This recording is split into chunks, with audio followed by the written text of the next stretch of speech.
First, I've got Bex Leach, Leeds graduate and former Netball Ones captain. Bex has built an exceptional career behind the scenes of some of the world's biggest events. Next, I'm delighted to welcome Kate O'Sullivan, with over 40 years of experience across sport, governance and organisational leadership. Please may Tanika Jennings join me on stage, a strength and conditioning coaching scholar here at Leeds and a first-team rugby player. And finally, please join me in welcoming Linda Evans, who works at the intersection of sport, medicine and female athlete health.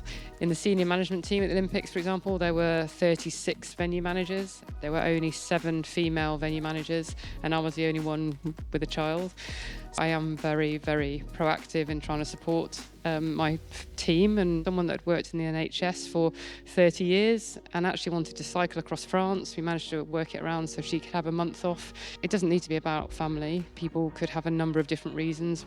I would say to anyone here who does go on to managing a team, really think about the individuals in your team, what they need and how you can support them, because not everyone's the same. I think especially as women, we're really grateful, which is great, but at the same time, we should be getting the pitch time, and I think we need to expect a bit more. Back yourself and do fight your corner. There's a few games you have to play sometimes to get through the door, but you don't have to play those games without compromising who you are. My advice is, if you're passionate about something, find the way to make it happen. Grab your opportunities when they're there, and if they aren't there, create them, and always remain true to who you are. But most importantly, make sure you've got a great support group around you as well.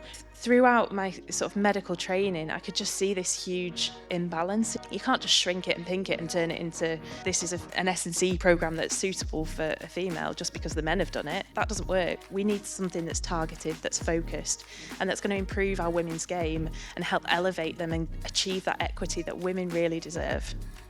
I think sometimes experience comes from saying yes before you feel maybe ready. Getting in the deep end isn't so bad sometimes. I think you need to trust your own instinct when it's time to move on, but that time to move on isn't always when something isn't going well. Sometimes you have to move on to create the space for the next move. That can be the hardest thing to do for anyone.